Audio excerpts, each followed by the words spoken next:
as I've already stated, the word income is not defined in the Income Tax Act of 1994. I cannot give the exact definition as requested if it did not exist. Well, that's pretty interesting since that's what they're taxing, and yet they're not going to tell you what it is. Of course, we have the same problem in our country. The word income is not defined in ours either. They're going to tax it, but they're not going to tell you what it is. I would go to the IRS office that has said that you owed money and said, what's the definition of income? And when they say, well, it doesn't exist there, well, I'm going to define it then. I say it's chickens, and I said, I ain't got any, so I don't owe you anything.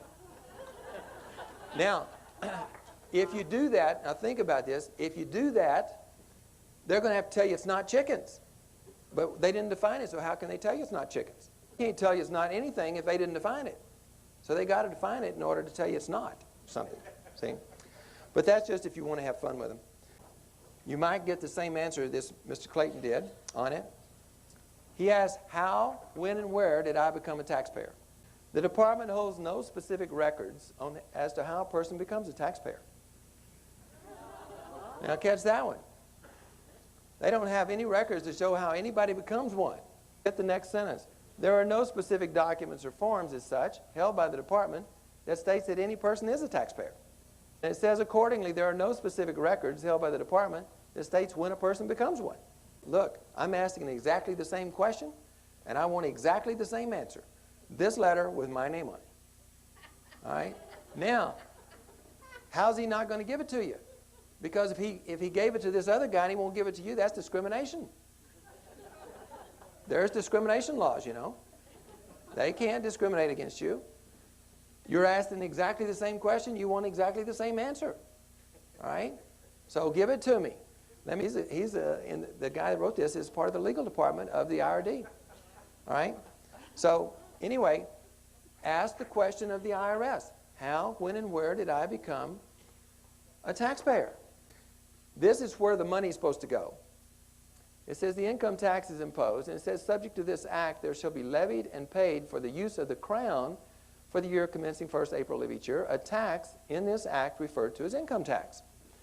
Okay, now this came as kind of a shock to these New Zealanders because they thought that the income tax was used to build the roads and the hospitals and all this other good stuff, you know, the infrastructure of New Zealand, and instead it's going for the crown, which is over in England, okay? And they said, no, no, no, it's used to build the roads and all this other stuff. I said, well, let's do a Freedom of Information Act request and let's see what they say. Because instead of us arguing about it, let's let them tell us, right? And so there was an old boy that did that, and he sent me a copy of it. But here's what he asked for. Please send me certified copies of the documents that evidence that the money collected by the IRD from income tax does not go to the Crown. For your letter, in which you've requested copies of documents that evidence that the money collected by Inland Revenue does not go to the Crown. As the money collected by the Inland Revenue Department from income tax does in fact go to the Crown, I'm unable to provide documentary evidence that it does not.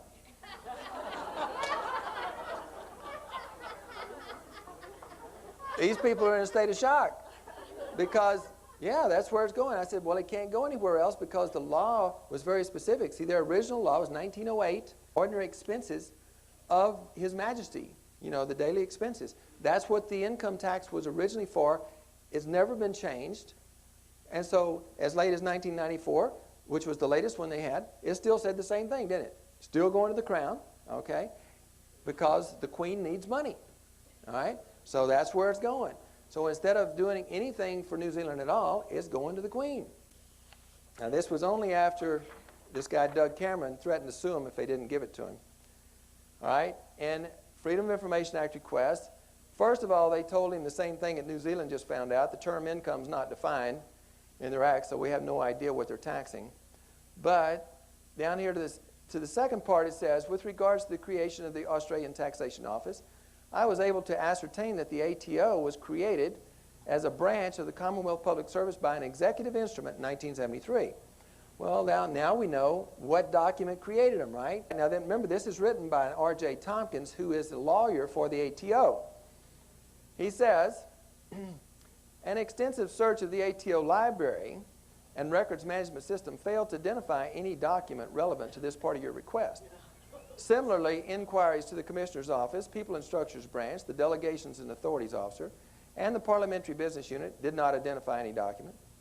And on the advice of the Australian Governor Solicitor's Office, I contacted the Office of the Official Secretary to the Governor General in an attempt to identify and obtain a copy of the executive instrument.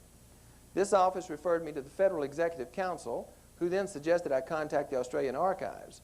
A detailed search by all offices failed to locate the relevant document. Well, you understand the importance of this.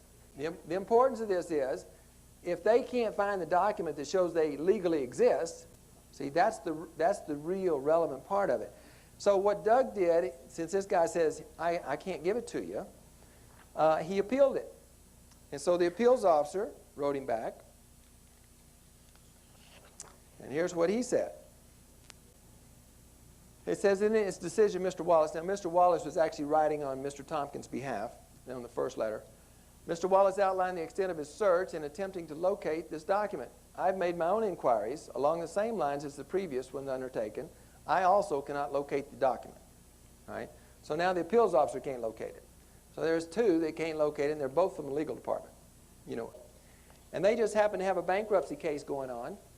Doug gave them these letters, certified them to be true, you know, certified them that they're true as he received them.